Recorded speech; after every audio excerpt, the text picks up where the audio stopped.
The Adventures of Pinocchio by C. Collodi, translated by Carol Della Chiesa. Chapter 32, in which Pinocchio's ears become like those of a donkey. In a little while, he changes into a real donkey and begins to bray. Everyone, at one time or another, has found some surprise awaiting him, of the kind which Pinocchio had on that eventful morning of his life. There are but few. Well, what was it? Well, I will tell you, my dear little listeners. On awakening, Pinocchio put his hand up to his head, and there he found, guess, he found that during the night his ears had grown at least 10 full inches. You must know that Pinocchio, even from his birth, had very small ears, so small indeed that to the naked eye they could hardly be seen. Fancy how he felt when he noticed that overnight those two dainty organs had become as long as shoe brushes. He went in search of a mirror, but not finding any, he just filled a basin with water and looked at himself, and there he saw what he never could have wished to see. His manly figure was adorned and enriched by a beautiful pair of donkey's ears. I leave you to think of the terrible grief, the shame, the despair of the poor marionette. He began to cry, to scream, to knock his head against the wall, but the more he shrieked, the longer and the more hairy grew his ears. At those piercing shrieks, a dormouse came into the room, a fat little dormouse who lived upstairs. Seeing Pinocchio so grief-stricken, she asked him anxiously, "What is the matter, dear little neighbor?" "I am sick, my little dormouse, very, very sick, and from an illness which frightens me. Do you understand how to feel the pulse?" "A little." "Feel mine, then, and tell me if I have a fever." The dormouse took Pinocchio's wrist between her paws, and after a few minutes looked up at him sorrowfully and said, "My friend, I am sorry, but I must give you some very sad news." "What is it?" "You have a very bad fever." "But what fever is it?" "The donkey fever." "Well, I don't know anything about that fever," answered Pinocchio, beginning to understand even too well what was happening to him. "Well, then I'll tell you all about it," said the Dormouse. "Know then that within 2 or 3 hours you will no longer be a marionette nor a boy." "Well, what shall I be?" "Within 2 or 3 hours you will become like a real donkey, just like the ones that pull the fruit carts to market." "What have I done? What have I done?" cried Pinocchio, grasping his long ears in his hands and pulling and tugging at them angrily, just as if they belonged to another. "My dear boy," answered the Dormouse, to cheer him up a bit, "oh, why worry now? What is done cannot be undone, you know. Fate has decreed that all lazy boys who come to hate books and schools and teachers, spend all their days with toys and games, must sooner or later turn into donkeys." "But is it really so?" asked Pinocchio, sobbing bitterly. "I'm sorry to say it is, and tears are now useless. You should have thought of this long before." "But the fault is not mine. Believe me, little Dormouse, the fault is all Lampwick's." "Who is this Lampwick?" "He's a classmate of mine. I wanted to return home. I wanted to be obedient. I wanted to study and to succeed in school. But Lampwick said to me, 'Why do you waste your time studying? Why do you want to go to school? Come with me to the land of toys. There we'll never study again. There we can enjoy ourselves and be happy from morn till night.'" "And why did you follow the advice of that false friend?" "Why? Because, my dear little Dormouse, I am a heedless marionette, heedless and heartless. Oh, if I only had a bit of heart!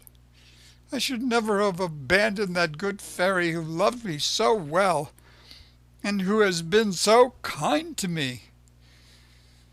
And by this time I should no longer be a marionette. I should be a real boy, like all these friends of mine. Oh, if I meet Lampwick, I am going to tell him what I think of him, and more too."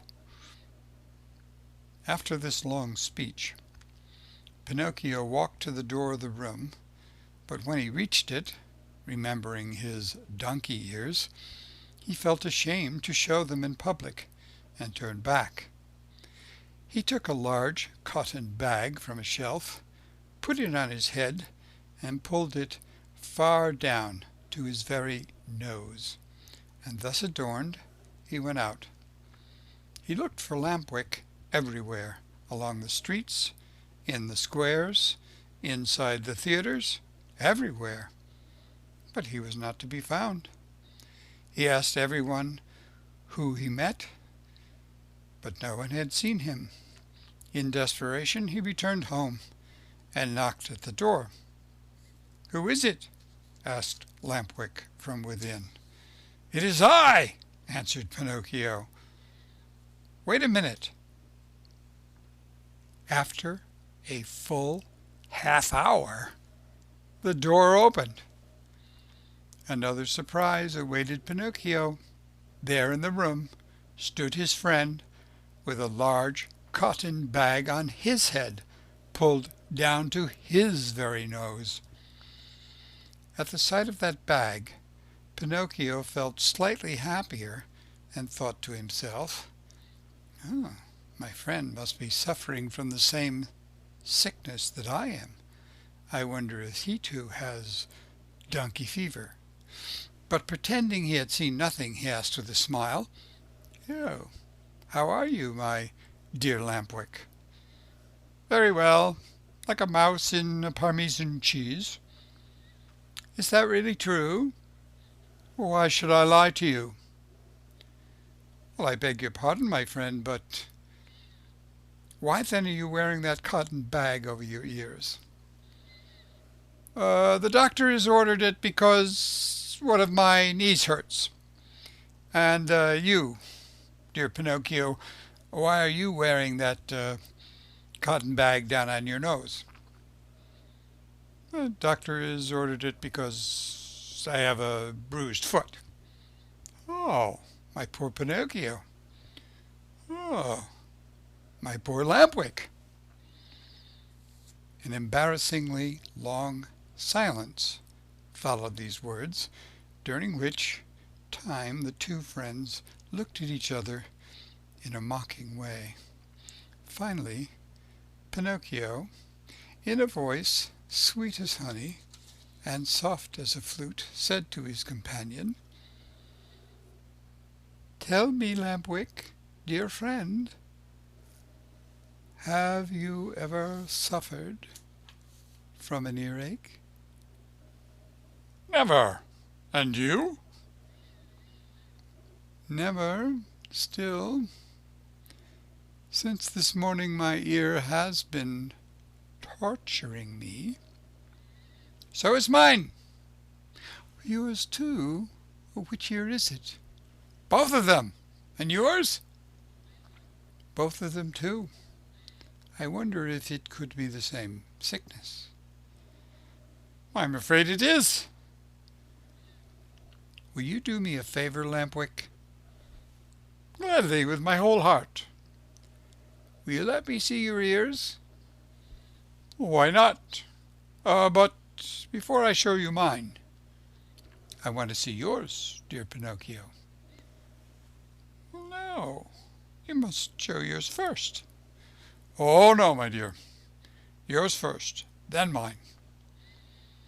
Well, then, said Pinocchio, let us make a contract. Well, let's hear the contract. Let us take off our caps together, all right? All right. Ready then? Pinocchio began to count. 1, 2, 3. And at the word 3, the two boys pulled off their caps and threw them high in the air. And then a scene took place which is hard to believe, but it is all too true. Pinocchio and his friend Lampwick, when they saw each other, both stricken by the same misfortune, instead of feeling sorrowful and ashamed, began to poke fun at each other, and after much nonsense, they ended by bursting out into hearty laughter. They laughed and laughed and laughed and laughed again, and laughed until they ached, laughed until they cried. But all of a sudden, Lampwick stopped laughing. He tottered and almost fell. Pale as a ghost, he turned to Pinocchio and said, "Help! Help, Pinocchio!" "What's the matter?" "Oh, help me! I can't stand up." "I can't either," cried Pinocchio, and his laughter turned to tears as he stumbled about helplessly.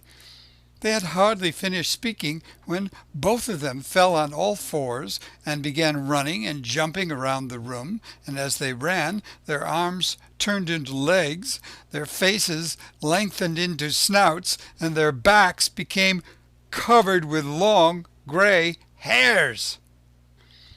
This was humiliation enough, but the most horrible moment was the one in which the two poor creatures felt their tails appear. Overcome with shame and grief, they tried to cry and bemoan their fate. But what is done can't be undone. Instead of moans and cries, they burst forth into loud donkey brays, which sounded very much like ee-aw, ee-aw, ee-aw.